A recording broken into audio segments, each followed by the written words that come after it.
Imagine for a second that you have a microphone strapped to you, like 24/7. Oh, wow. Yeah. And it records every casual promise you make, every time you vent your frustrations, and, every time you quietly tell yourself something like, if I just had a little more money in the bank, I'd finally be able to relax. Right. It's just constantly broadcasting your internal monologue, your daily hustle, and all your deepest anxieties for the whole world to analyze. I mean, it sounds utterly exhausting. It sounds like a complete psychological nightmare, honestly. Yeah. You would never have a moment of actual peace. The human brain just isn't wired to sustain that level of hyper-awareness regarding every single syllable uttered or every dollar spent. I mean, it would drive anyone to the brink. Completely. But what if I told you that a 3,000-year-old text essentially diagnoses this exact modern anxiety? I'd say I'm intrigued. Well, today's mission for this deep dive is to explore ancient wisdom from Ecclesiastes chapter 5, which is traditionally attributed to Solomon. Huh. And fair warning to you listening, this text is shockingly blunt. It really is. It doesn't hold back at all. Not even a little bit. It completely exposes two massive areas that we still wildly mishandle today. First, how we attempt to control God through our words and our promises. And second, how we attempt to control our future through money. The author really pulls no punches here. It takes these two domains that we desperately want to believe we have under control. Our speech and our wallets. Exactly, our speech and our wallets, and it meticulously deconstructs how they are actually controlling us. We use words to, project an image of righteousness, and we use wealth to project an image of security. Okay, let's unpack this. We are going to explore the core philosophy found in this ancient text regarding the illusion of control. And then we'll dedicate the second half of this deep dive, so the next 9 minutes or so, to its hard-hitting application in our modern lives. We really want to discover how this can actually strengthen our trust and relationship with God. Right. So we start with this striking concept regarding the noise we create in our spiritual lives. The text warns us to guard our steps when approaching the house of God, and to be more ready to listen than to offer what it calls the sacrifice of fools. What's fascinating here is the underlying psychology of that specific phrase, the sacrifice of fools. Yeah, that's a heavy phrase. It is. The ancient text is pointing out a fundamental flaw in human religious behavior. We often believe that if we just say the right words, make the grandest promises or perform the correct rituals, we can somehow manipulate the divine. Like it's a transaction. Exactly like a transaction. But the text explicitly states that those who do this consider not that they do evil. It argues that careless, performative speech isn't just harmless fluff. Right. It actively damages your integrity. That makes me think about the mechanics of how we handle commitments today. Think about the casual RSVP. Oh, yeah. The worst. Right. You get an invitation, and because you want the immediate social validation of being agreeable, you just say, oh, I'll definitely be there. But you know full well you are going to flake. You're just trying to avoid the awkwardness of saying no. Exactly. You get the dopamine hit of the promise without the actual friction of the follow-through. And we treat spiritual commitments the exact same way. We really do. We confidently declare, I'm going to change this habit, treating our promises to God like an event we can just cancel on later. That dopamine hit you mentioned, that's the core of the problem. When we speak rashly or make hasty vows before God, we are essentially borrowing spiritual credit from our future selves. Just to feel righteous in the present moment. Yes.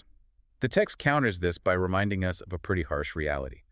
God is in heaven and you are on earth.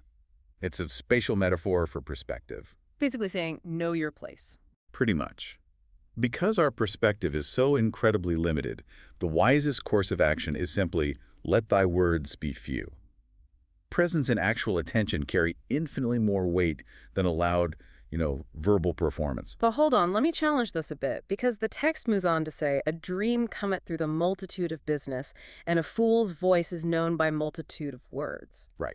So is the author actually suggesting that setting goals, being highly productive, and having a multitude of business is inherently foolish? Because, that feels like an attack on basic ambition. It's a great question, but it isn't an attack on ambition itself. It's an attack on the illusion that busyness equals alignment. Oh, interesting. Yeah, the text is establishing a causal relationship between constant frantic activity and a cluttered mind. When it says a dream, or in this context, a chaotic, restless mind comes through a multitude of business, it means that constant activity generates noise, not insight. So being busy doesn't mean you're actually doing anything meaningful. Exactly. If you fill every waking second with tasks, obligations, and verbal processing, you lose the ability to focus on what actually matters. You kind of drown in a sea of your own making. Wow. A fool's voice is known by a multitude of words Hmm. because the fool just cannot tolerate the quiet required for actual reflection. Man, that hits close to home. And this internal noise, the empty promises we make to God and the frantic busyness we use to distract ourselves, it doesn't just stay in our heads. No, it definitely doesn't. It bleeds directly into how we build our external lives, which explains why this ancient writer suddenly shifts from how we pray to how we spend. The internal illusion of spiritual control translates into the external illusion of societal and financial control. The transition in the text is masterful, really. It moves from the noise of our personal piety directly to the noise of human power structures. Right. It brings up a profoundly realistic, honestly almost cynical view of bureaucracy. It tells the reader that if they witness the oppression of the poor or the violent perversion of justice in a province, they shouldn't marvel at the matter. Which is such a tough pill to swallow. It essentially says, don't be shocked when the system is rigged.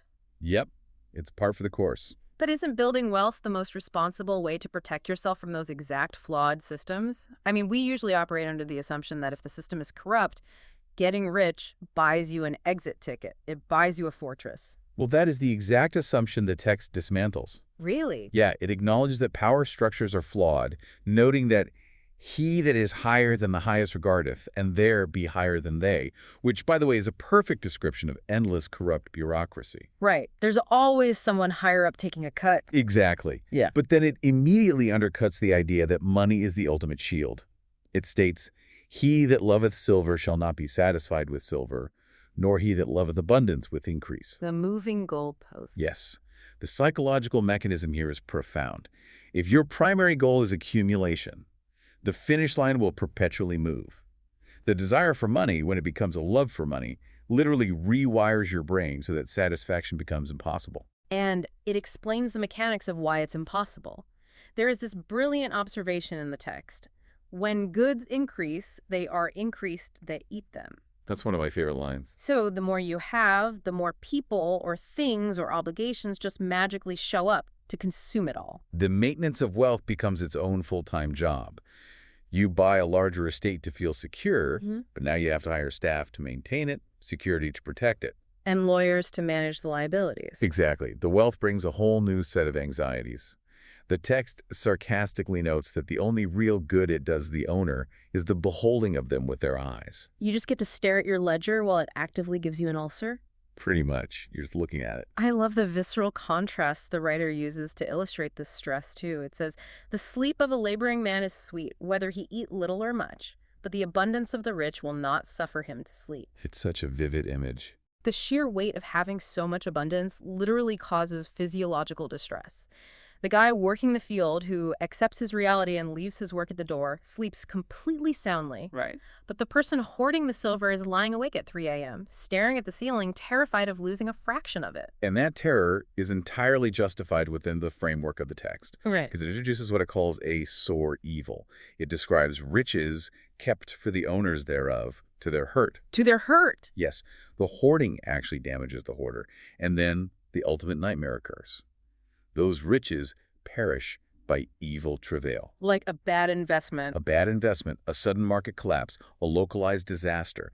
The owner has a son, and suddenly there is absolutely nothing left in his hand to pass down. The whole fortress crumbles. And it brings us to the ultimate equalizer.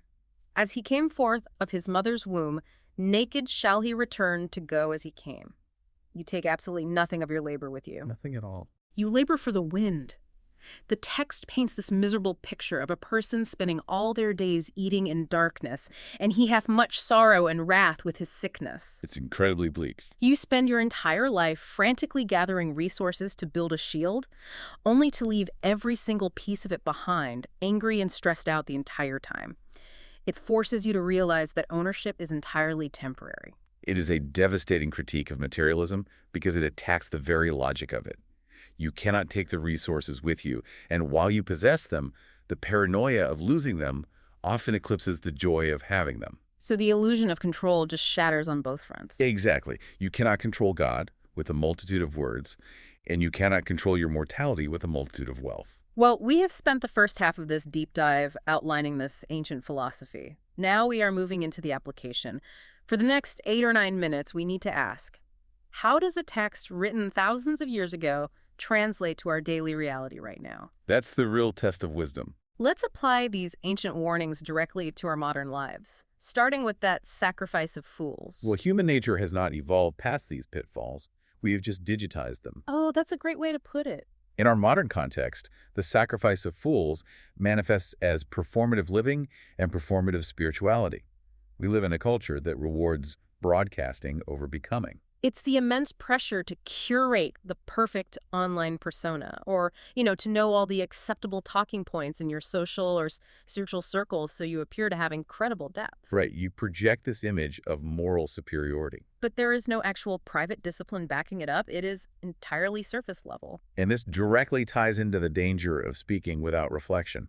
Our current media landscape demands constant opinions and lightning-fast reactions. Yeah, if a complex geopolitical event occurs, you are expected to have a fully formed public opinion on it within hours. Often just to signal your virtue to your specific tribe. But the ancient insight remains undefeated. Talking too quickly amplifies the noise and leads to profound mistakes. Listening leads to clarity. Yes, when we prioritize our image over our integrity, we are offering that empty sacrifice. Which perfectly mirrors the multitude of business the text warned about earlier. If I look at the modern equivalent of that, it is our packed, color-coded calendars. Absolutely. We are so relentlessly busy, moving from Zoom meeting to errand to mindless scrolling, that we have effectively eliminated all margins in our lives. We don't have time to just think. Right. I suspect our packed schedules aren't actually a sign of our importance. They're a defense mechanism. We stay incredibly busy so we don't have to sit in quiet reflection and face the emptiness of our own routines. Busyness has become our ultimate anesthetic. That is a crucial insight. We use the noise of our schedules to drown out the quiet questions of our souls. Yeah. And what are we usually so busy pursuing? We're usually chasing that moving finish line of wealth and security. So we transition from how we mismanage our time and words to how we mismanage our financial anxiety. So what does this increased eaters concept mean for our modern bank accounts and the immense pressure we feel to succeed today? Today, economists and psychologists call it hedonic adaptation or lifestyle inflation. Okay. The mechanism works like this. You receive a promotion and a significant raise. Instead of maintaining your current standard of living and saving the surplus, your desires automatically expand to absorb the new income. So you upgrade to a larger house. Right. And that larger house comes with higher property taxes, more expensive heating bills, and a neighborhood association fee, And you lease a luxury vehicle. which requires premium gas and higher insurance premiums.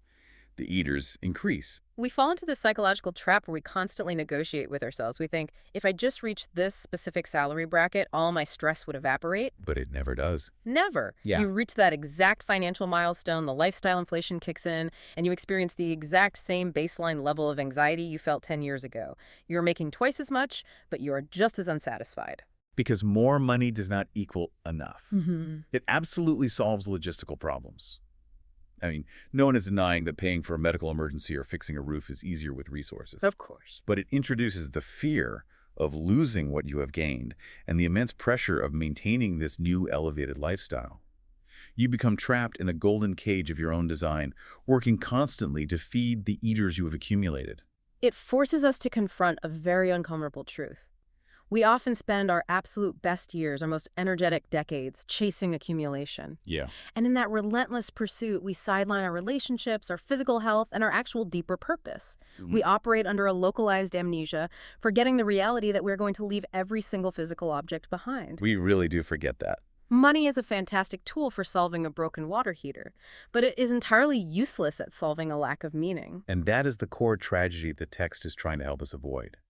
Careless words and the endless pursuit of wealth both lead to the exact same destination. Profound emptiness. You end up chasing the wind. This brings us to the most vital question of this entire deep dive.